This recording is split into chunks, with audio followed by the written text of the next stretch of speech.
اعوذ باللہ من الشیطان الرجیم بسم اللہ الرحمن الرحیم فأشارت إليه قالوا كيف نكلم من كان في المهد صبيا قال إني عبد الله آتاني الكتاب وجعلني نبيا وجعلني مباركا أينما كنت وأوصاني بالصلاة والزكاة ما دمت حيا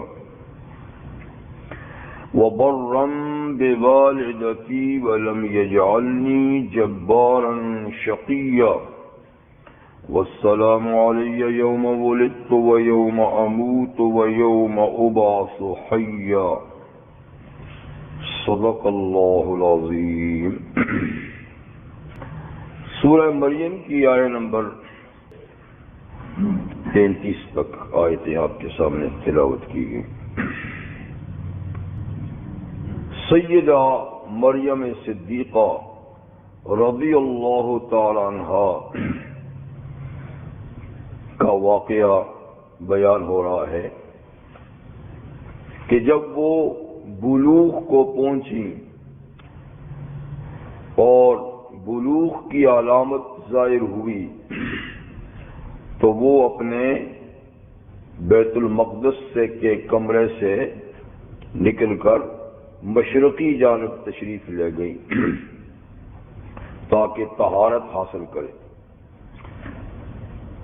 تو جب وہاں بالکل تنہائی کے مقام میں پہنچی تو اللہ کا فرشتہ ایک مکمل انسانی شکل میں نمودار ہوا، ظاہر ہوا، جس پر وہ گھبرا گئی اور انہوں نے فوراً کہا اگر تجھ میں خدا کا خوف ہے تو یہاں سے ہٹ جا، میں تجھ سے پناہ مانگتی ہوں جی اللہ کی. لیکن اس نے حقیقت حال ظاہر کی کہ میں انسان نہیں، انسانی شکل میں اللہ کا بھیجا ہوا فرشتہ ہوں اور میری آمد کا مقصد آپ کو پاکیزہ بیٹا دینا ہے. اس پر ان کو اور زیادہ تعجب ہوا کہ ہاں مجھے بیٹا، میری تو شادی بھی نہیں ہوئی اور میں کوئی ایسی ویسی عورت بھی نہیں ہوں، تو بیٹا کیسا؟ انہوں نے کہا اسی طریقے سے اسی حال میں بغیر شادی کے اللہ آپ کو بیٹا دے گا. اور اللہ کہتا ہے کہ یہ کام مجھ پر آسان ہے. بہرحال فرشتہ پھونک مار کے چلا گیا اور انہیں حمل ٹھہر گیا اور فوری طور پر ہی یعنی وہ معاملہ پایہ تکمیل کو پہنچ گیا. یہاں تک کہ ولادت کی تکلیف شروع ہو گئی تو انہیں بڑی تکلیف، ایک تو تنہا تھی اور اس وقت جو ہے تنہائی میں کوئی خاتون ہو تو اس کے لیے بڑا ہی اور مشکل معاملہ ہوتا ہے. تاہم کھجور کے تنے کے نیچے پہنچ کر وہ بیٹھ گئی اس کو تھام کر، اور دل ہی دل میں یہ سوچ رہی تھی کہ یہ میرے ساتھ کیا معاملہ ہو رہا ہے. خیر اللہ تعالیٰ نے ان کے لیے کھانے پینے کا انتظام غیبی طور پر کر دیا اور فرشتے نے وہاں سے غائبانہ آواز کے سامنے نہیں آیا کہ آپ غم نہ کریں، اور اللہ تعالیٰ نے آپ سے تھوڑے سے فاصلے پہ نہر جاری کر دی ہے پانی کی، اور یہ کہ کھانے کے لیے آپ اس خشک کھجور کے تنے کو حرکت دیں تو یہ تازہ کھجوریں آپ پر گرائے گا. تو یہ کھجوریں کھائیں اور پانی پئیں اور اپنے نومولود بچے کو دیکھ کر آنکھ ٹھنڈی کریں. باقی معاملہ یہ ہے کہ اب پبلک کا کیا ہوگا جی؟ تو فرمایا اس کا انتظام بھی ہم کر دیتے ہیں، آپ کو کسی سے بات کرنے کی ضرورت نہیں. اگر کوئی آدمی آپ کو دیکھے تو اس کو کہہ دیں کہ میں اشارے سے کہہ دیں کہ میں نے آج چپ کا روزہ رکھا ہے، کسی سے میں نے بات نہیں کرنی جی. یہ ساری باتیں نہیں. اور آگے فَأَتَتْ بِهِ قَوْمَهَا، اب یہ کہ حضرت مریم کتنی دیر وہاں ٹھہری جہاں بچے کی ولادت ہوئی تو کوئی صحیح بات نہیں معلوم.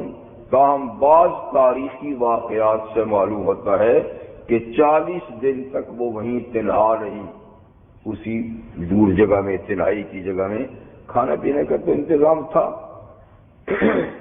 تاہم اللہ تعالیٰ بہتر جانتے ہیں کہ کتنی رہیں، اور اس کے بعد وہ اپنے خاندان اور کنبے کے پاس آئیں بچے کو لے کر۔ فاتت بھی قومہا، تو وہ لے آئیں اپنے بچے کو اپنی برادری میں، تحملہ، اٹھائے ہوئے، جیسے ماں بچے کو اٹھاتی ہے، اٹھائے ہوئے گود میں لے آئیں۔ تو کہتے ہیں کہ سب سے پہلے جو آدمی آپ سے ملا وہ آپ کا کزن تھا، چچا زاد بھائی یوسف نجار۔ بعض لوگ حضرت عیسیٰ علیہ السلام کی ولادت بغیر باپ کے نہیں مانتے، اور وہ اسی یوسف نجار کو حضرت عیسیٰ علیہ السلام کا باپ کہتے ہیں کہ ان کی شادی مریم کی ان سے ہوئی تھی۔ یعنی جو لوگ اللہ تعالیٰ کی طرف سے اس طرح کی معجزانہ چیزوں کو نہیں مانتے تو وہ اس قسم کی بات کرتے ہیں۔ ہو سکتا ہے کہ بعد میں ان کی ولادت کے بعد یوسف نجار سے شادی ہوئی ہو، یہ بھی ثابت نہیں، لیکن ہو سکتا کہ ہوئی۔ لیکن حضرت عیسیٰ جب پیدا ہوئے اس وقت کسی سے شادی نہیں کی، وہ تو صرف اللہ کی قدرت سے پیدا ہوئی۔ بہرحال کہتے ہیں کہ سب سے پہلے یوسف نجار سے ملاقات ہوئی۔ یہ بھی ایک نیک آدمی تھے اور مسجد اقصیٰ میں کے خدام میں سے تھے، جی بڑے نیک اور پارسا بھی تھے۔ تو انہوں نے جب دیکھا حضرت مریم کی گود میں بیٹھا تو سب سے پہلے اس نے کہا مریم یہ کیا؟ اور اس نے کہا کیا کوئی پودا دانے کے بغیر پیدا ہوتا ہے؟ کوئی چیز بیج کے بغیر پیدا ہوتی ہے؟ تو بیٹا مرد کے بغیر کیسا ہو گیا آپ کہتی ہیں؟ تو خیر انہوں نے اس کو تو جواب دے دیا۔ اس نے کہا کہ آپ کا یہ استدلال ٹھیک نہیں ہے۔ کیا اللہ قادر نہیں کہ بغیر بیج کے پیدا کرے؟ اللہ تو قادر ہے، آپ کیسی بات کرتے ہیں؟ یعنی ایک مومن مسلمان ہو کر اللہ کی قدرت پہ یقین نہیں۔ اور پھر فرمایا کہ یہ بھی تو دیکھو نا کہ سب سے پہلے بیج کہاں سے آیا، اور سب سے پہلا درخت جو ہے وہ بیج کے بغیر نہیں پیدا کیا، اور پھر سب سے پہلا انسان ماں باپ کے بغیر نہیں پیدا نہیں کیا۔ تو حضرت مریم کے اس استدلال سے یوسف نجار بار خاموش ہوتے ہیں، ٹھیک ہے۔ لیکن ان سے آگے لے کر جب برادری میں پہنچی، باقی برادری میں پہنچی، تو قالوا یا مریم لقد جئت شیئا فریا، اے مریم تو بڑی اوپری چیز، عجیب و غریب چیز لے کر آئی ہے، ایسا تو کبھی ہوا نہیں ہے، یہ کیا تو لے کر آئی ہے؟ یعنی شادی آپ کی نہیں ہوئی اور یہ بچہ کہاں سے آپ لے کر آئی ہیں؟ تو لقد جئت شیئا فریا، آپ اور مزید الزام دینے کے لیے اور تان کرنے کے لیے اور پریشان کرنے کے لیے انہوں نے یہ بھی کہا یا اخت ہارون، اے ہارون کی بہن، اے ہارون کی بہن، ما کان ابوک امرا سوء، تیرا باپ بھی برا آدمی نہیں تھا بلکہ بڑا ہی نیک اور متقی آدمی تھا، وما کانت امک بغیہ، اور تیری ماں بھی کوئی بدکارہ نہیں تھی بلکہ صاحب کرامت نیک اور پارسا خاتون تھی۔ تو مطلب ہے نیک ماں باپ کی اولاد ہو کر یہ کیا کیا تو نے؟ اپنا نیک ماں باپ کو بدنام کر دیا، بیٹی ایسی نکلی، ماں باپ ایسے تھے، یہ تو نے کیا کیا؟ یہاں یہ سوال پیدا ہوتا ہے کہ حضرت مریم کو ہارون کی بہن کس نسبت سے کہا گیا، کیونکہ ان کا تو کوئی بہن بھائی تھا ہی نہیں، اکیلی تھی، اکلوتی تھی، اور والد کا بھی انتقال ہو گیا تھا پہلے۔ تو یہ سورہ آل عمران میں اس کی تفصیل گزر چکی ہے کہ حضرت حنا، جن کی والدہ کا نام ہے حضرت مریم کی والدہ حنا، تو حنا کی کوئی اولاد نہیں تھی اور بوڑھی ہو گئی تھی، اور جناب عمران جو ایک مرد صالح تھے، نیک آدمی تھے اور مسجد اقصی کے امام تھے، نبی نہیں تھے، امام تھے۔ تو ایک دفعہ حضرت حنہ نے کسی پرندے کو اپنے بچے کو دانا کھلاتے ہوئے دیکھا۔ تو یہ تمنا تو اولاد کی پتہ نہیں کب سے ہوگی، لیکن یہ تو اللہ کی مرضی ہے، منشا ہے، کب دے کب نہ دے، لیکن وقت کی بات ہے، کبھی کبھی کسی وقت کی دعا ایک دم ہی پہنچ جاتی ہے۔ تو کسی پرندے کو دیکھا کہ وہ بچے کو چونچ میں دانا پکڑ کے اس کے منہ میں ڈال رہا تھا، تو اس وقت ان کی مامتا کا جذبہ پھر ابھر گیا۔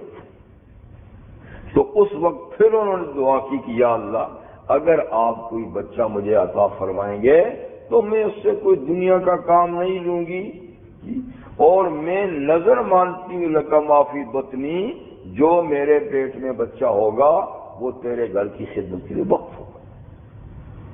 تو یہ نظر مانی تھی، ٹھیک ہے۔ اور نظر لڑکوں کی مانا کرتے تھے، لڑکیوں کی نہیں، لیکن اللہ کا کرنا تھا کہ اس پر اللہ تعالیٰ نے ان کو یعنی آخری عمر میں ان کا حمل ٹھہر گیا، اور اللہ تعالیٰ نے حضرت مریم دے دی۔ اس عرصے میں جناب عمران کا انتقال ہو گیا تھا، اس کے بعد یہ پیدا ہوئی۔ تو معلوم ہے کہ ان کا اور کوئی بہن بھائی نہیں تھا، یہ اکلوتی تھی۔ تو پھر ان کو ہارون کی بہن کس نسبت سے کہا؟ کیا ہارون علیہ السلام کی طرف نسبت کر کے؟ کیونکہ حضرت مریم حضرت موسیٰ علیہ السلام کے بڑے بھائی حضرت ہارون کی اولاد سے تھی، تو گویا وہ ان کے جد امجد تھے۔ حالانکہ ہارون علیہ السلام اور مریم علیہ السلام کے درمیان 1000 کا فاصلہ تھا، 1000 سال۔ تو پھر اخت ہارون کیا؟ وہ تو ان کے دادوں میں سے سب سے پہلے دادے تھے، اور بیچ میں کتنے دادے اور گزرے، تو یا اخت ہارون۔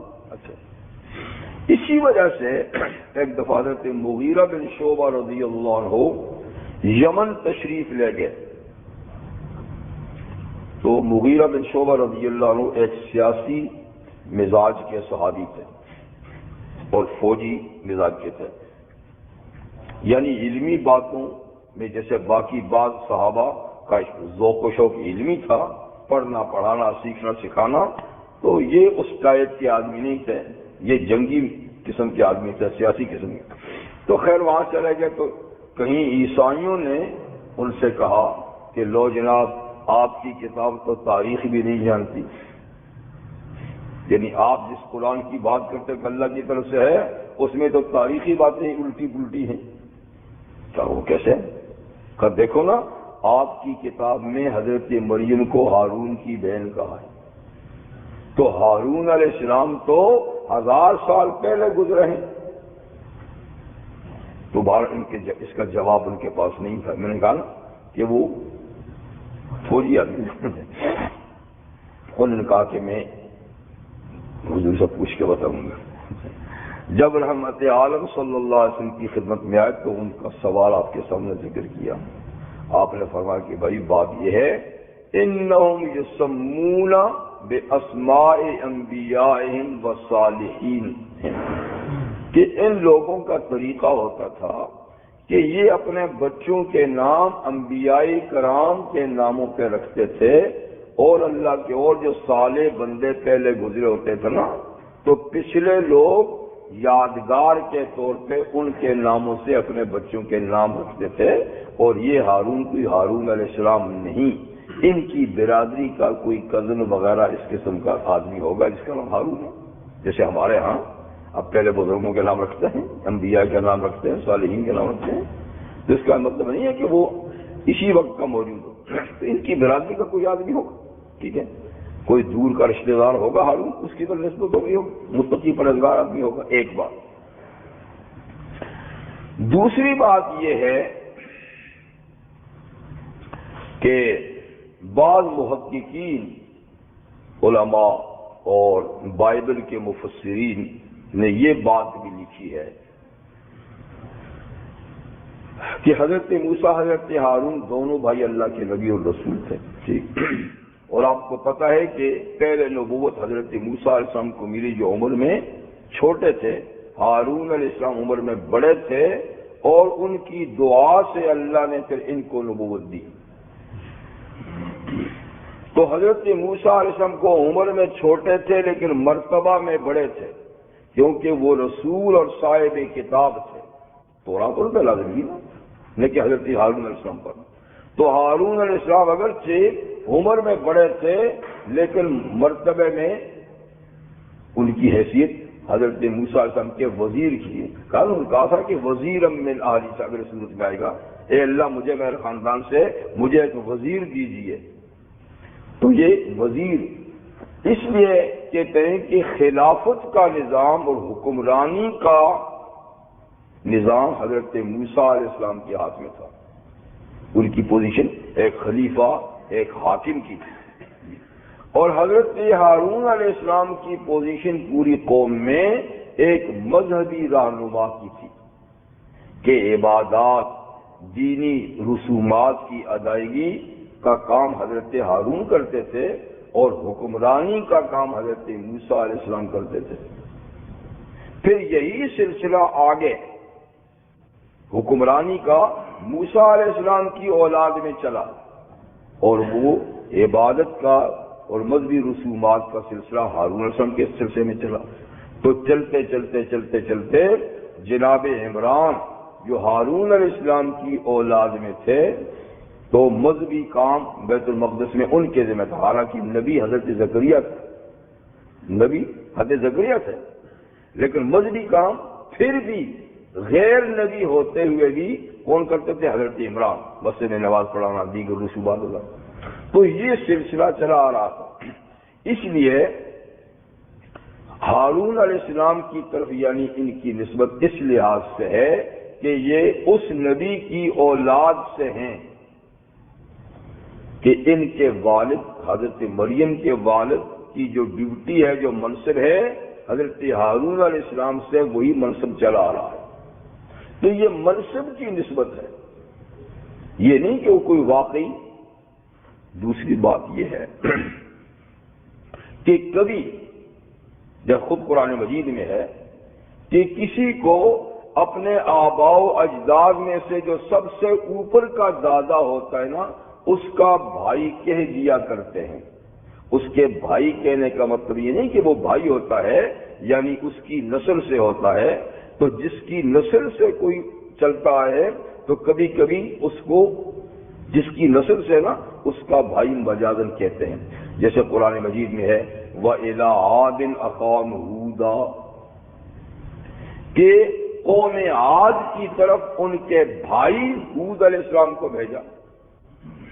تو ہود علیہ السلام تو قوم عاد کے ایک فرد ہے، اور عاد تو قوم کا جو جد امجد تھا، سینکڑوں سال جو پہلے گزرا تھا عاد، وہ تو وہاں گزرا ہے، اور اس کی نسبت سے پھر پوری قوم عاد کہلائی، اور حضرت ہود علیہ السلام کو عاد کا بھائی کہا، حالانکہ ان کے بھائی تو نہیں تھے، یعنی اس کے قوم کے فرد تھے۔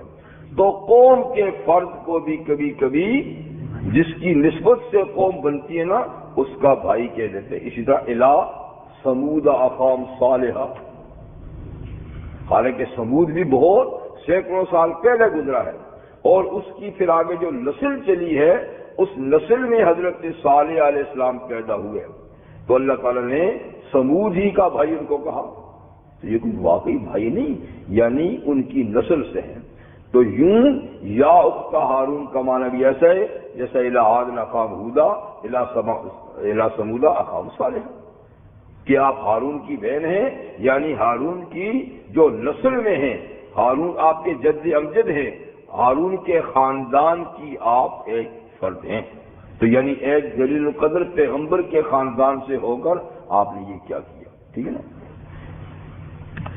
تو یا اخت ہارون، اے ہارون کی بہن، تو اس میں ایک یہ ہو سکتا ہے کہ کوئی ان کے خاندان میں ہارون نام کا ان کا کوئی کزن ہوگا، بھائی تو کوئی نہیں تھا، ٹھیک۔ اور دوسری بات یہ ہے کہ یہ جد امجد کی طرف، دادا بزرگوار کی طرف خاندان کے بڑے کی طرف منسوب ہیں کہ ان کے خاندان سے تو یافتہ حال کہ آپ کے والد برے آدمی نہیں تھے بلکہ بھلے اور نیک آدمی تھے، اور وہ مسجد اقصی کے امام تھے اور صالحین لوگوں میں سے تھے، اور آپ کی والدہ بھی صاحب کرامت خاتون تھی، تو نیک ماں باپ کی اولاد ہو کر آپ نے یہ کیا کرتوت دکھایا، یعنی ان کو آپ نے کیسے بدنام کر دیا ایسا بچہ لا کر۔ ایک بات یہ بھی جانتے چلیے کہ انسان کی زندگی میں ماحول کا اور سوسائٹی کا بڑا اثر ہوتا ہے، یعنی جس سوسائٹی میں اور جس ماحول میں آدمی پرورش پاتا ہے اس کا بہت بڑا اس کی اثر ہوتا ہے۔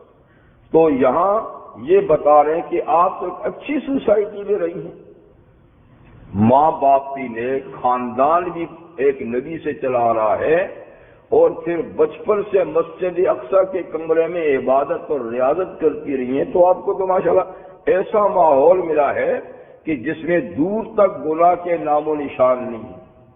تو پھر یہ کیا ہوا، پھر یہ کیا کیا آپ نے؟ تو سوسائٹی جو ہے نا یہ بڑی مؤثر ہوتی ہے۔ اب دیکھیے کہ جس گلی کوچے میں گالی گلوچ ہوتی ہو، مار پیٹ ہوتی ہو، شور و غل ہوتا ہو، تو اچھے اچھے گھرانے کے بچے بھی اس سے متاثر ہوتے ہیں اور ان کی زبانوں پر بھی وہی الفاظ آتے ہیں۔ لیکن اگر سوسائٹی اچھی ہے تو برا آدمی بھی اگر وہاں آ جائے گا نا تو کچھ نہ کچھ بھلائی اس کے اندر بھی پیدا ہو جائے گی۔ تو امام الہند شاہ ولی اللہ رحمہ اللہ فرماتے ہیں انما الاخلاق بالاحوال لا بالتعلم، انسان میں جو اخلاق پیدا ہوتے ہیں وہ احوال یعنی ماحول سے پیدا ہوتے ہیں، پڑھنے سے پیدا نہیں ہوتے۔ کتاب میں آپ اچھے اچھے اخلاق کی باتیں پڑھیں تو آپ متخلق نہیں ہو سکتے، لیکن آپ کا اگر ماحول ایسا ہے آپ ایک کتاب بھی نہیں پڑھیں تو ایک دم اس کی پر وہ اثر کر دے گا۔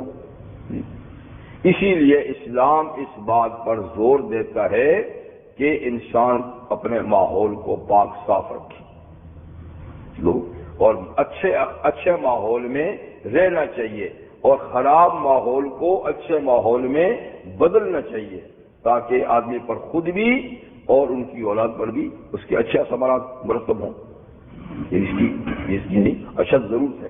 اسی لیے رحمت عالم صلی اللہ علیہ وسلم نے بدویانہ زندگی کو پسند نہیں کیا، شہری زندگی کو پسند کیا ہے، یعنی دیہاتی زندگی۔ آپ نے فرمایا کہ دیہاتی زندگی میں اصابت قلبی پیدا ہوتی ہے کیونکہ وہاں تو جانوروں کے ساتھ سابقہ ہوتا ہے، اور شہر میں اچھے تعلیم والے ملتے ہیں، اچھے اخلاق و عادات والے ملتے ہیں، اچھی سوسائٹی ملتی ہے۔ یہ نہ کرے تو اور بات ہے، یعنی خراب ماحول ہے تو اچھا ماحول بھی تو شہر میں ملتا ہے، لیکن دیہاتوں میں یہ چیز نہیں ہے۔ بہت کم دیہات میں کوئی اچھا ماحول ملے گا، زیادہ تر یہ ہے کہ کوئی بکریاں چلا رہا ہے، کوئی اونٹ چلا رہا ہے، اور انہی جیسی آوازیں ہو رہی ہیں، انہی جیسے اخلاق و عادات پیدا ہوتے ہیں۔ جو جانوروں میں 24 گھنٹہ رہے گا تو جانوروں والے اخلاق پیدا ہوں گے، جو انسانوں میں رہے گا تو انسانوں والے اخلاق پیدا ہوں گے۔ تو آپ نے اس کو پسند نہیں کیا، اس کے مقابلے میں شہری زندگی کو اس لیے پیدا کیا ہے، پسند کیا کہ اس میں اگر برائیاں ہیں تو اچھائیاں بھی ہیں۔ یہ آدمی کی اپنی بات ہے کہ وہ برائی کی طرف جاتا ہے یا اچھائی کی طرف جاتا ہے، لیکن ماحول تو حال میسر ہے نا اس کو۔ تو اس لیے ان لوگوں نے، ان کے خاندان کے لوگوں نے ان کے اچھے ماحول کی طرف کہا کہ وہ تو آپ کو میسر رہا، پھر یہ گناہ کیسے ہو گیا، یہ غلطی کیسے ہوئی کہ ماحول تو اچھا تھا، پورا خاندان نبی کا، ماں باپ نیک اتوار، تو پھر آپ نے یعنی یہ کام کیسے کر دیا۔ بہرحال حضرت مریم کو بڑا پریشان کیا جب وہ بچے کو لے کر آئی، چاروں طرف سے ان کا اس قسم کی باتیں کہنے کہی، تو اللہ کہتے ہیں کہ حضرت عیسیٰ علیہ السلام نے پہلے ماں ہی کو مخاطب کیا، جس کا یہاں ذکر نہیں ہے، یہاں تو قوم سے خطاب کا ذکر نا، پہلے ماں کو خطاب کیا کہ میں آپ پریشان نہ ہوں، اور جس اللہ نے اس طریقے سے مجھے دیا ہے تو وہ اللہ آپ کی برات کا بھی انتظام کریں گے، اس الزامات کو دھونے کا بھی انتظام کریں گے، اس لیے آپ کو پریشان ہونے کی ضرورت نہیں۔ کیا نہیں کہتے ہیں، اور ادھر سے اللہ تعالیٰ نے بتا دیا کہ آپ کوئی جواب ہی نہیں دیں، آپ کہیں کہ ذرا روزہ ہے، آپ جواب ہی نہیں دیں۔ جب لوگوں نے کافی پریشان کیا تو فاشارت الیہ، حضرت مریم نے بچے کی طرف اشارہ کیا کہ اس سے پوچھو۔ بولا ہی بولی نہیں، کیونکہ بولنے سے تو منع کیا تھا، ایسا کر کے اس سے پوچھو۔ جب بچے کی طرف اشارہ کیا تو اور بھڑکنے لگے وہ لوگ، لو جی گناہ خود کرے اور ذمے اس کے لگائے۔ کیف نکلم من کان فی المہد صبیا، کہنے لگے کیسے بات کریں ہم اس سے جو ابھی گہوارے میں بچہ ہے، گود میں بچہ ہے، جس کو تو کچھ شعور ہی نہیں ہے، کچھ سمجھ ہی نہیں ہے، اس کی طرف اشارہ کر رہی ہے، خود جواب نہیں دے رہی، اس سے ہم کیا بات کریں؟ بچہ ہی کبھی بولتا ہے۔ تو بہرحال آپ نے اشارہ کر دیا، انہوں نے کہا کہ یہ تو اور تو غلط بات کر رہی ہے، لیکن بہرحال اللہ کا حکم ایسے ہی تھا تو بچہ بول اٹھا۔ حضرت عیسیٰ علیہ السلام نے اب جب اشارہ کیا نا تب وہ بول اٹھے، قال انی عبد اللہ، آپ نے فرمایا لوگو میں اللہ کا بندہ ہوں۔ تو پہلا لفظ جو ان کی زبان سے نکلا یہ یہود و نصارہ کے منہ پہ تھپڑ، اس لیے کہ حضرت عیسیٰ علیہ السلام کے بارے میں دو جماعتوں نے، دو قسم کے لوگوں نے حدود ہی پھلانگ دی ہیں، حدود ہی پھلانگ دی ہیں۔ یہودیوں نے یہ حدود پھلانگی کہ وہ تو اللہ کا نبی ہی نہیں مانتے، وہ تو معاذ اللہ ان کو بدکارہ عورت کا ناجائز بیٹا کہتے ہیں، دجال تک کے انہوں نے حضرت عیسیٰ صاحب پر الزامات لگائے ہیں۔ انہوں نے تو یعنی ان کی توہین اور تذلیل میں حد کر دی، ایک فرقہ وہ کہ انہوں نے توہین اور تذلیل میں حد کر دی، اور دوسرے عیسائی ہیں انہوں نے محبت میں حد کر دی کہ انہوں نے کہا یہ تو مریم کا بیٹا نہیں اللہ کا بیٹا ہے۔ تو ایک یعنی انتہائی بغض میں حد کر دی، دوسروں نے انتہائی محبت میں حد کر دی، اور تیسری جماعت مسلمان ہیں جو حد اعتدال میں ہیں۔ یعنی تین جماعتیں نا، دو حدود کو پھلانگ گئی اور تیسری حد میں ہے، اور وہ وہی کہتی ہے جو عیسیٰ علیہ السلام نے کہا کہ نہ وہ ابن اللہ ہیں، نہ وہ خود اللہ ہیں، نہ وہ تیسرے ہیں، بلکہ وہ عبد اللہ ہے، اللہ کے بندہ ہیں، اور اللہ کے بندے ہیں معاذ اللہ وہ بری عورت کے پیٹ سے پیدا نہیں ہوئے، نیک اتوار خاتون کے پیٹ سے پیدا ہوئے ہیں، اللہ کے حکم سے پیدا ہوئے ہیں۔ ٹھیک، تو پہلے لفظ سے مطلب ہے کہ دونوں کا جواب دے دیا، عبداللہ میں اللہ کا بندہ ہوں۔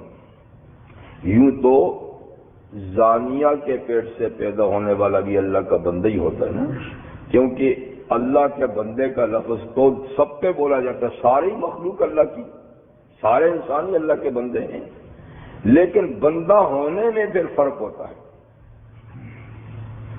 بندہ ہونے میں ایک تو تکوینی لحاظ سے بندے ہیں، لیکن تشریعی لحاظ سے انہوں نے بندگی اختیار نہیں کی، یعنی اللہ کے تکوینی قانون میں تو وہ اللہ کے بندے ہیں، لیکن اپنے اختیار سے انہوں نے بندگی سے انکار کر دیا۔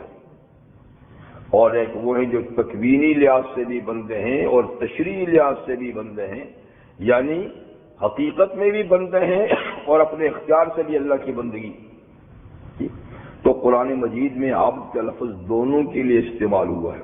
دیکھیے نا، پہلے سورہ بنی اسرائیل گزری ہے تو اس کے شروع میں اللہ تعالیٰ نے بنی اسرائیل کی سرکوبی کے لیے، سزا کے لیے بخت نصر اور اس کی فوج کا جو ذکر کیا ہے نا، اس میں بھی کہا عباد لنا اولی باس شدید، کہ جب تم قانون توڑو گے، بغاوت کرو گے، تو ہم تم پر اپنے ایسے بندے مسلط کریں گے جو سخت جنگجو ہوں گے۔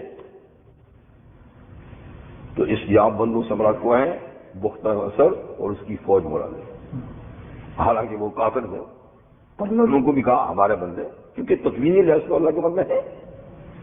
تو عام طور پہ جب عبد کا لفظ آتا ہے تو اس سے وہ لوگ مراد ہوتے ہیں جو اپنے اختیار سے اللہ کی بندگی اختیار کرتے ہیں۔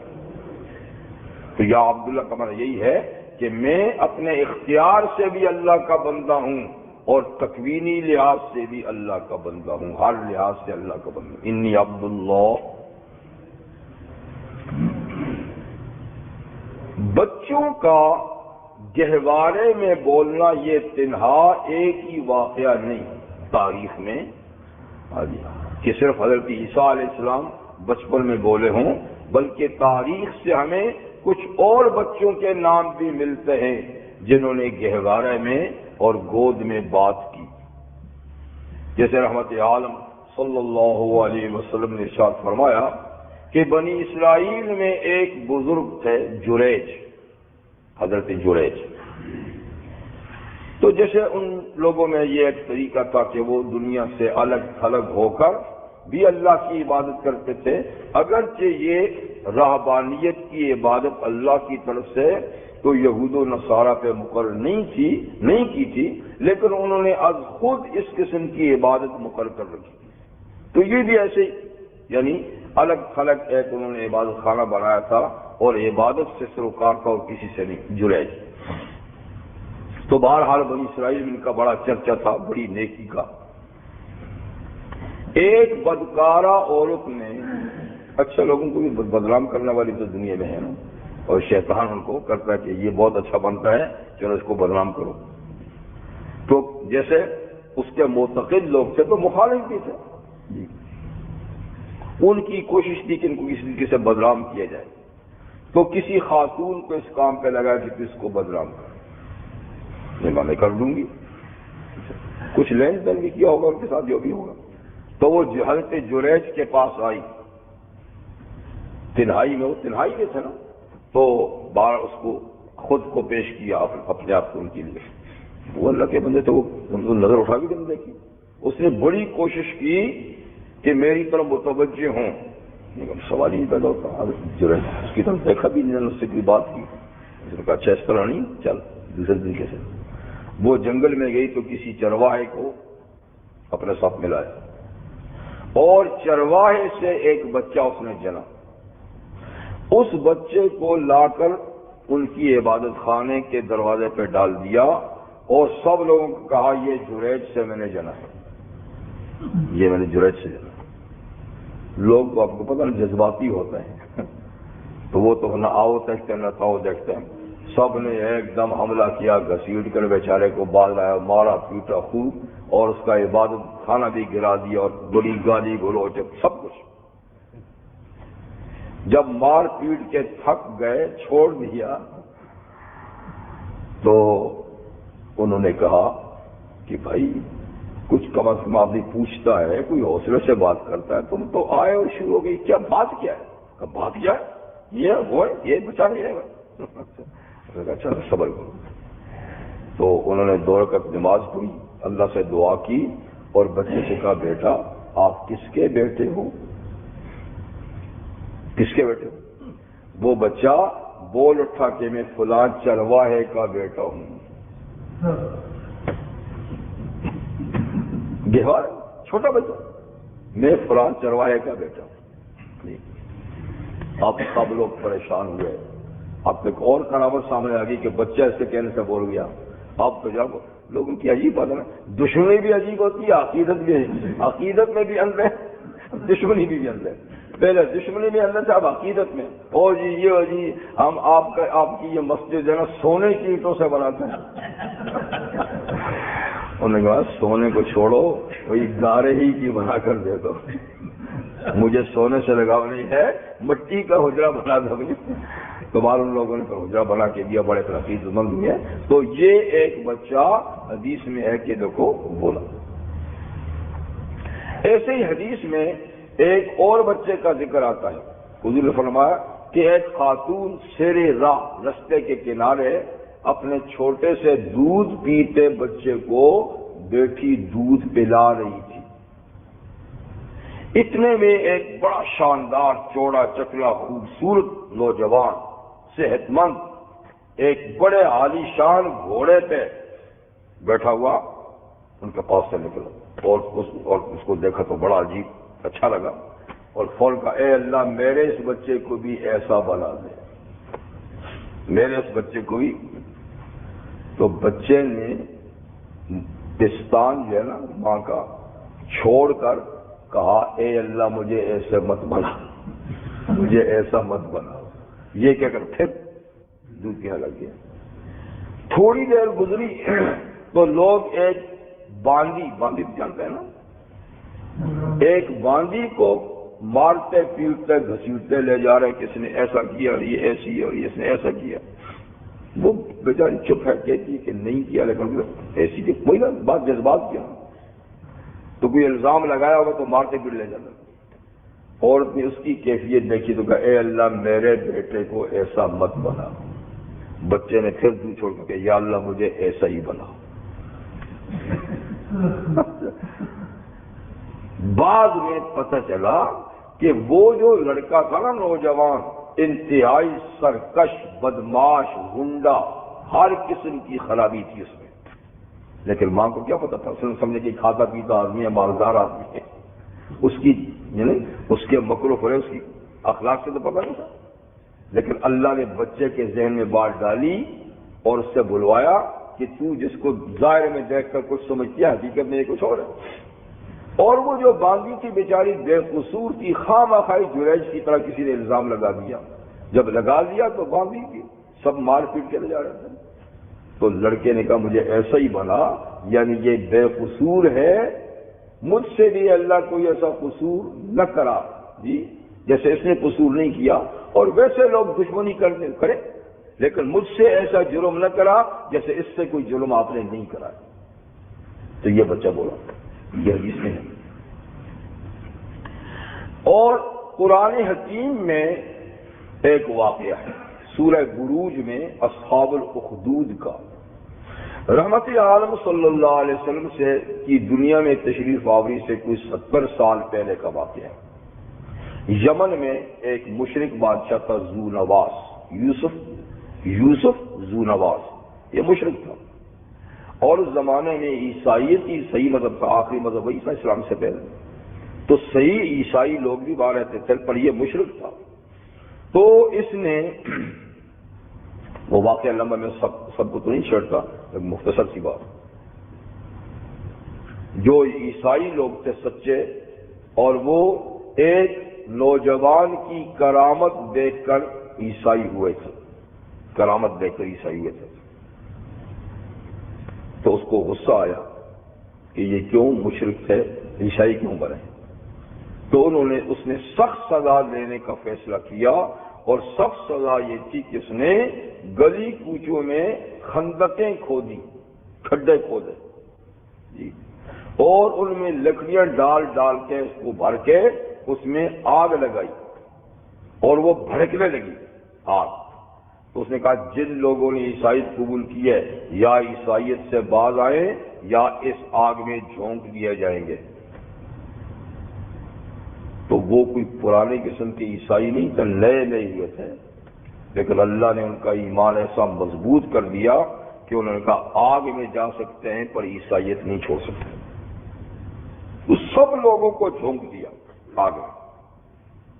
آخر میں ایک خاتون رہ گئی، اس کی گود میں بچہ تھا، اس کو بھی کہا تو وہ کچھ کبھی آگے ہوتی کبھی پیچھے ہوتی، کچھ ہچکچانے لگی، تو اللہ نے اس کی گود میں بچے کو بلوایا کہ امی فکر مت کریے، اس میں کود جائیے، یہ آگ نہیں ہے، یہ جنت ہے، یہ باغ ہے۔ یوں آگ بھڑک رہی ہے لیکن اصل میں یہ آپ جائیں گی تو باغ ہوگا، آپ کود جائیں۔ تو بچے کے بولنے پہ وہ کود گئے بچے کو لے کر ساتھ. تو یہ بھی بچہ تھا کے بارے میں بولا. اسی طریقے سے قرآن حکیم میں ارشاد ہے کہ جب حضرت یوسف علیہ السلام پر الزام لگایا نا مصر کی اس خاتون نے جن کے گھر میں رہتے تھے تو ان کو پھنسانے کی کوشش کی. جب وہ نہ پھنسے تو اس نے یعنی ان کا کرتا پھاڑ دیا. اور جب دروازے پہ وہ بھی پہنچے اور خاتون بھی پہنچی تو آگے سے میاں آ رہا تھا تو فوراً چیخ کر بولی کہ جو آپ کی بیوی سے برا ارادہ کرے تو کیا سزا ہونی چاہیے. یعنی الٹا چور کوتوال کو ڈانٹے. چور خود ہے ڈانٹ رہے یوسف علیہ السلام کو جو بھاگے تھے اس کے فریج سے. یعنی الزام ایک دم ان کی پر ڈالیں گے ٹھیک تیری بیوی کے ساتھ جو برا ارادہ کرے تو اس کی کیا سزا ہونی چاہیے. پھر کہیے یہی ہونی چاہیے نا کہ یا اس کو جیل میں بھیج دیا جائے یا اس کو سخت سزا دی جائے. یوسف خاموش ہے. فشہد شاہد من اہلہا وہیں کہیں کمرے میں اس خاتون کا کوئی عزیز بچہ گہوارے میں پڑا ہوا تھا تو اس کے یعنی خاندان اس عورت کے خاندان سے ایک گواہ نے گواہی دی. گواہ کون تھا؟ وہی بچہ. اور یہ اصل میں گواہی نہیں تھی یعنی اس کو متوجہ کیا کہ آپ یوں ہی جذباتی فیصلہ نہیں کرنا کچھ حالات کو دیکھیں. لیکن اس پر شہادت کا لفظ بولا گیا. در حقیقت یہ شہادت تو نہیں تھی. اسے کہا میاں جلدی مت کر اس کے چیخنے پر یہ بڑی فریبی ہے مکارہ ہے تو ذرا دیکھ ان کان قمیص قد من قبل یوسف کا کرتا سامنے سے پھٹا ہوا ہے نا پھر تو یہ سچ کہتی. وہ آیا ہوگا اس نے دھکا مکا دیا ہوگا تو کرتا پھٹ گیا. وَإِنْ كَانَ قَمِيصُهُ قُدَّ مِنْ دُبُرٍ اگر یوسف کا کرتا پیچھے سے پھٹا ہوا ہے فَكَذَبَتْ یہ جھوٹ بولتی ہے وہ مِنَ الصَّادِقِينَ وہ سچا ہے کہ وہ بھاگتا ہوگا اس نے پیچھے سے پکڑا ہوگا. بس اسے اتنی سی بات کی چپ ہو گیا. یعنی آپ دیکھیں اس کی فریبی باتوں سے اگر کوئی فیصلہ جذباتی نہیں کر دینا ذرا دیکھ لو اس کی سمجھ میں بھی آگے ہوگا کہ صحیح ہے. جب اس نے کرتا دیکھا پیچھے سے پھٹا ہوا ہے تو اس نے بیوی سے کہا انہ من کیدکن یہ تمہارا مکر ہے. ان کیدکن عظیم بڑی مکارہ ہو. زور سے نہیں کہنا یہ ادھر ادھر سن نہ لے. بڑی ہی مکارہ ہو تم لوگ. ٹھیک ہے. یا ایک سوال پیدا ہوتا ہے ان کیدکن عظیم اور اللہ تعالیٰ سورہ نساء میں فرماتے ہیں ان کید الشیطان کان ضعیفا کہ شیطان کا مکر کمزور ہے. شیطان کا مکر کمزور ہے. یہاں کہا کہ عورتوں کا مکر بڑا ہے. تو یہ کیا بات ہے؟ حالانکہ شیطان تو سب سے بڑا سربراہ ہے ان کو بھی تو سکھانے والا وہی ہے.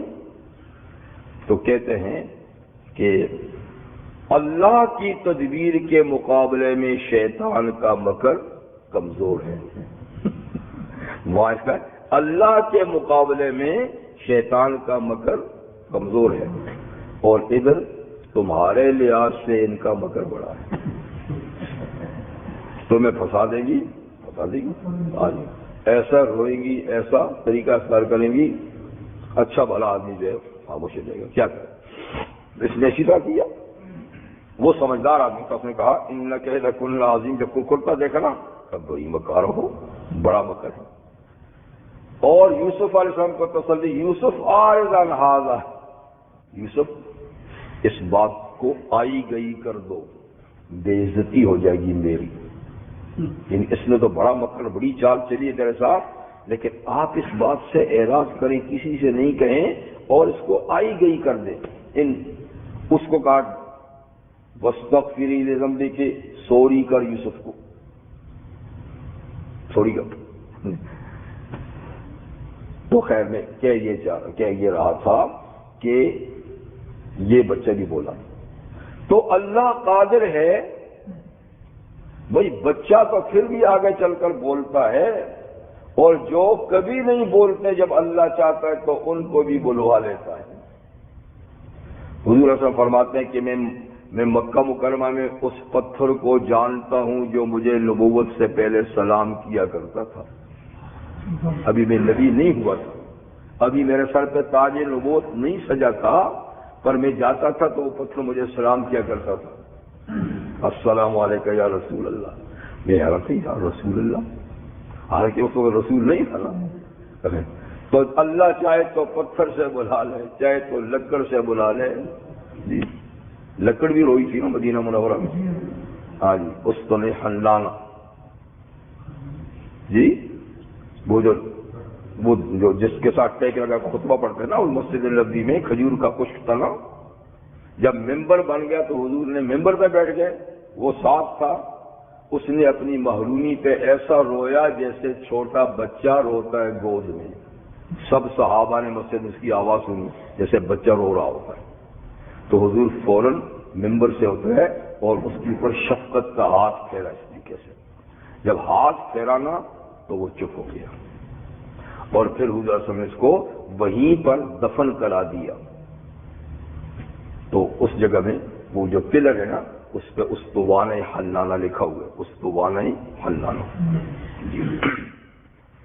تو مقصد یہ کہ بچے کا بولنا اتنا عجیب و غریب نہیں، پتھر کے بولنے سے، اور کنکریوں کے بل، کنکری بھی تو بولی تھی، ہاں کہاں،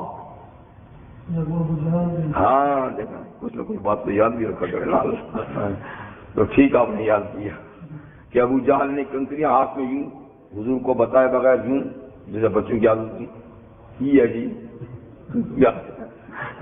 تو مجھے ان کے آپ نبی بنتے پھرتے ہیں، آسمان کی خبریں سناتے ہیں، یہ بتائیں کہ میرے ہاتھ میں کیا ہے، تو حضور نے فرمایا میں بتاؤں کہ وہ خود بتائیں، کہ خود بتائیں پھر تو بہت ہی بڑی بات ہو جائے گی۔ تو وہ کنکریاں بولی اور کیا انہوں نے کلمہ شہادت پڑھا، لا الہ گفت الا اللہ گفت گوہر احمد رسول اللہ صف، لا الہ الا اللہ احمد رسول اللہ پڑھا، سنا بڑا ہی جادوگر ہے بھائی،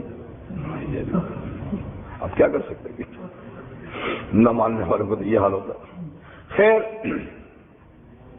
قال انی عبد اللہ، آپ نے جب اشارہ کیا نا مانے اس سے پوچھو، تو آپ نے انی عبد اللہ، میں اللہ کا بندہ ہوں، نہ کہ ابن اللہ، نہ کہ خود اللہ، اور نہ جیسے یہودی کہتے ہیں کہ دجال ہے، مکار ہے اور فلاں فلاں ہے، بلکہ میں اللہ کا خالص بندہ ہوں۔ پہلی بات۔ دوسری، آتانی الکتاب وجعلنی نبیا، دوسری بات یہ کہ مجھے اللہ نے کتاب کا علم دیا ہے، کتاب دی ہے، ابھی تو نازل نہیں ہوئی تھی، یعنی ملنے والی ہے انجیل، اور مجھے اللہ نے نبی بھی بنایا ہے، یعنی بالفعل تو نہیں بالقوہ، لیکن جن کی نبوت کا بچپن میں اعلان ہوا وہ صرف دو نبی ہیں، ایک یحییٰ علیہ السلام، ایک عیسیٰ علیہ السلام، ان کو بھی بچپن میں نبی نبوت کا، یہ باقی کام تو آگے سن شعور کو جب پہنچے تھے نا اس وقت ہوا، یعنی 12-13 سال کی جب عمر ہوئی نا تو کار نبوت اس وقت شروع ہوا، لیکن نبوت کا اعلان ابھی سے کرا دیا، کتاب بھی بعد میں ملی لیکن اعلان ابھی سے کرا دیا۔ تیسری بات، بلکہ چوتھی بات کہیں، وجعلنی مبارکن، اور اللہ نے مجھے بابرکت بھی بنایا ہے، میں ایسا ویسا بھی نہیں ہوں، مجھے اللہ نے بابرکت، برکت کا معنی تو آپ جانتے ہیں نا، برکت کا معنی ہوتا ہے اضافہ، کسی چیز میں بڑھنا، کبھی مقدار میں بڑھنا ہوتا ہے اور کبھی مقدار کے علاوہ یعنی کام کے لحاظ سے، کام کے پورا ہونے کے لحاظ سے برکت ہوتی ہے۔ تو یہاں مبارک کا معنی کیا ہے کہ اللہ نے مجھے ایسا بابرکت بنایا ہے کہ مجھ سے یعنی زیادہ سے زیادہ لوگ فائدہ اٹھائیں گے، زیادہ سے زیادہ لوگوں کے لیے نفع بخشوں گا، بہت لوگوں کو فائدہ پہنچاؤں گا دینی، یہ ہے برکت دی۔ دراصل برکت دہندہ تو اللہ کی ذات ہے، تبارک الذی بیدہ الملک، برکت دہندہ، برکت دینے والی ہے وہ ذات کہ جس کے قبضہ قدرت میں ساری کائنات کی حکومت ہے، اور تبارک الذی نزل الفرقان علی عبدہ، برکت دینے والی ہے وہ ذات جس نے اپنے بندے خاص محمد الرسول اللہ صلی اللہ علیہ وسلم پہ قرآن نازل کیا۔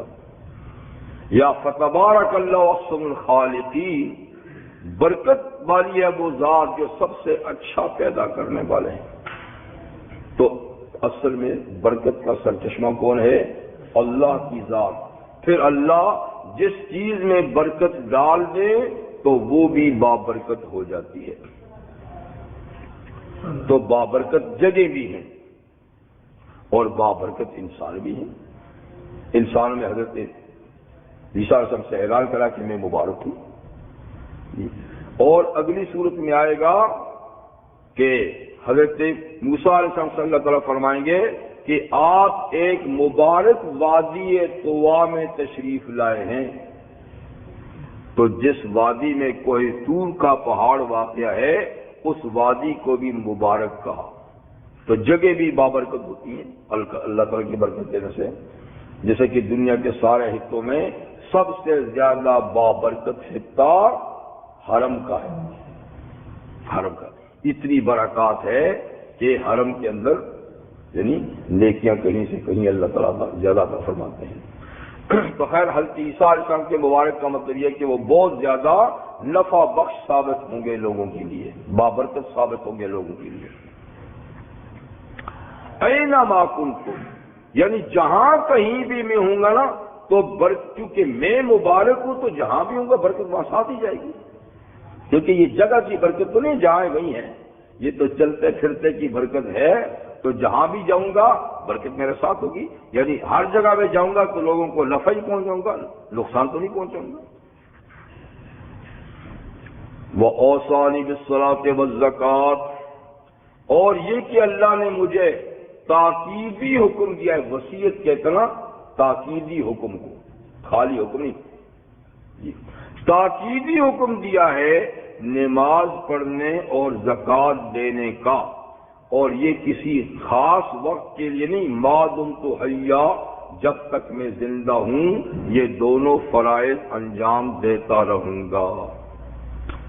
یہ نہیں ہے کہ خاص وقت تک اب ہماری چھٹی ہو گئی ہے، بات ہے نا ایسے کہتے ہیں بھائی یہ نمازیں یہ عبادتیں تو اس وقت تک ہیں جب تک کہ یقین کامل نہیں ہو جاتا۔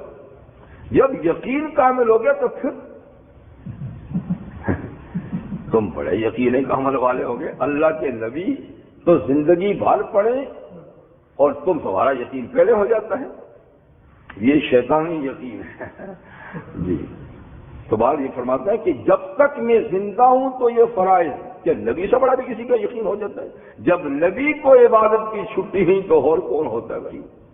پر شیطانی وسوسے ہے، اور جہالا کو وہ اس طریقے سے دامے فرے میں تم تو پہنچ گئے ہو، پتہ نہیں کدھر پہنچ گئے ہیں۔ تو نماز تو ایک ایسا فریضہ ہے نا کہ جس سے اللہ کے ساتھ تعلق مضبوط ہوتا ہے، زکوٰۃ ایسا فریضہ ہے کہ جس سے بندوں سے تعلقات مضبوط ہوتا ہے۔ تو بندوں کے تعلقات کے لیے زکوٰۃ، پھر اس کے بعد صدقات، اور اللہ کے ساتھ تعلقات کے لیے کیا ہے؟ نماز۔ یہ دونوں بڑی مرکزی نوعیت کی عبادتیں ہیں، جیسے ہمارے یہاں ہیں ایسے حضرت عیسیٰ علیہ السلام فرماتے ہیں۔ باقی سوال یہ پیدا ہوتا ہے کہ عیسیٰ علیہ السلام نے تو زندگی میں کبھی مکان ہی نہیں بنایا، ایک تکیہ اور ایک پیالہ لیے پھرتے تھے، بعض تبلیغ کرتے تھے، کوئی ٹھکانہ نہیں تھا۔ زکوٰۃ کہاں سے آئے؟ زکوٰۃ تو صاحب نصاب کو دینی ہوتی ہے، اور ان کے ہاں تو، اور پھر چلتے چلتے وہ دو چیزیں بھی آپ نے چھوڑ دی تھی۔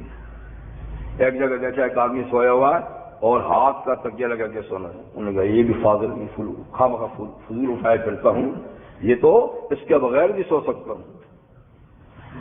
اور ایک نہر پہ پہنچے تو آدمی کو دیکھا کہ وہ یوں کر کے پانی پی رہا ہے، پیالہ بھی پھینک دیا، تو یار یہ پانی تو یوں، یہ خواہ مخواہ اتنی دنیا کھینچ رہا ہوں، پانی تو ہاتھوں سے نہیں دیا جا سکتا۔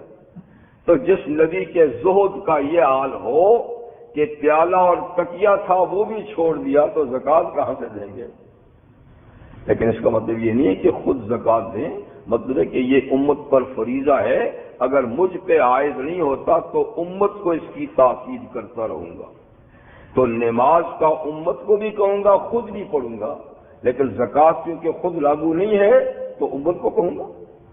جیسے رحمت عالم صلی اللہ علیہ وسلم نے کبھی زکوٰۃ نہیں دی، اس لیے کہ زکوٰۃ کا موقع ہی نہیں آیا، تو انبیاء کرام کے پاس تو موقع ہی نہیں ہوتا، تو پھر خاص طور پہ حضرت عیسیٰ علیہ السلام تو بڑے ہی زاہد نبی تھے۔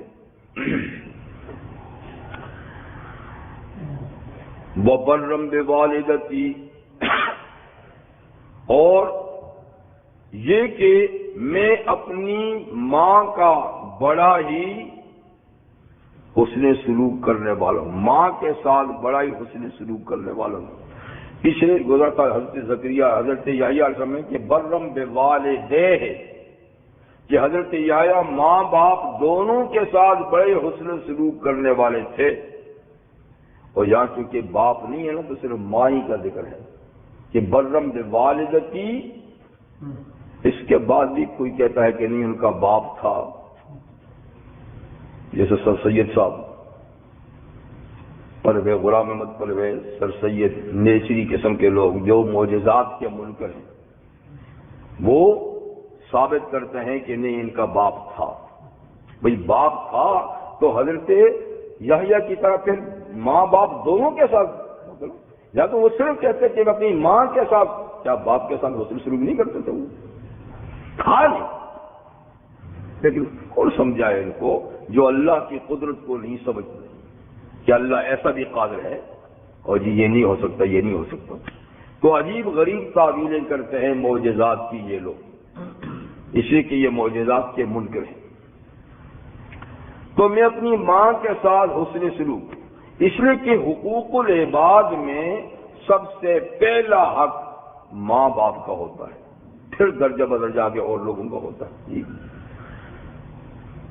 قرآن مجید میں جا بجا اللہ تعالیٰ نے اپنے حق کے بعد ماں باپ کے حق کو ذکر کیا ہے، لیکن اب نئی تہذیب نے تو معاملہ ہی الٹا کر دیا ہے، اولاد کو ماں باپ سے بیگانہ اور ماں باپ کو اولاد سے بیگانہ۔ بچے کی ولادت ہوتی تھی پہلے گھروں کے اندر، اب اسپتال میں، کوئی دیکھے ہی نہیں، اور بعض چلو ٹھیک ہے بآسانی سے ہوتا ہے، لیکن بعض ایسی ہیں جو وہیں چھوڑ کے آ جاتے ہیں، مجھے ضرورت نہیں ہے، رکھ لو کسی کو دے دو، پڑے رہتے ہیں۔ اچھا، اور ماں باپ جب بوڑھے ہو جاتے ہیں تو نرسنگ ہوم بھیج دو ان کو، ہم نہیں سنبھال سکتے، ہمارے پاس وقت نہیں۔ تو گویا وہ جو شفقت کا ایک نظام تھا ماں باپ اور اولاد کے درمیان، آج کی تہذیب نے اس کو رفتہ رفتہ ختم کر دیا ہے۔ کچھ تعلیمات بھی ایسی آ گئی، یعنی نئی تہذیب نے اچھے بھی بڑے کام کیے ہیں، ہم تو اچھائی کو اچھائی کہتے ہیں، لیکن کچھ خرابیاں بھی ایسا پیدا کر دی ہیں نا کہ انسانی قدریں جو ہے نا وہ رفتہ رفتہ ختم ہو جا رہی ہیں، ان کو بلکہ ختم کیا جا رہا ہے، وہ ختم کیا جا رہا ہے۔ خیر اللہ کے نبی جی وہ بھی یعنی جن کے ہیں وہ بھی شفقت سے محروم ہیں، یعنی دنیا کی ہرس اتنی ہے، مال کی لالچ اتنی ہے کہ چند سکے بڑھانے کے لیے اولاد کا سرمایہ ضائع ہوتا ہے تو ہونے دو، لیکن چند ڈالر ہمارے پاس زیادہ ہے، اور کب تک رہیں گے؟ یہ تو ختم ہو جائیں گے یہیں پر۔ کل الذی فوق التراب تراب، زمین پہ جو ہے یہ زمینی کا حصہ بن جائے گا، اور جو سرمایہ آگے کی نجات کے لیے ہے یا آپ کے جانے کے بعد آپ کے لیے موجب اجر و ثواب بنتا اولاد صالح دعا کرتی، اس کو تو آپ نے بیگانہ کر دیا، ضائع کر دیا، تو چند سکے کمائے نہ کمائے ایسی بات ہے، کیا فائدہ؟ لیکن اس چیز کو لوگ نہیں سمجھتے، چاہے سمجھاؤ تو نہیں سمجھتے۔ بہرحال دنیا ہو یا آخرت دونوں میں ماں باپ کی خدمت بڑی سعادت کی بات ہے، آخرت کے لحاظ سے تو حضور نے فرمایا کہ جنت ماں کے قدموں کے نیچے، یعنی اتنی خدمت کرو کہ ان کے پاؤں کی خاک بن جاؤ، جو خاک بنو گے تو پھر جنت ملے گی۔ لیکن یہ ہے کہ اب اللہ کے نبی کیا کہتے ہیں اور ہمارا بادشاہ کیا کہتا ہے۔ سبحانک و بحمدک اشہد ان لا الہ الا انت استغفرک و اتوب الیک۔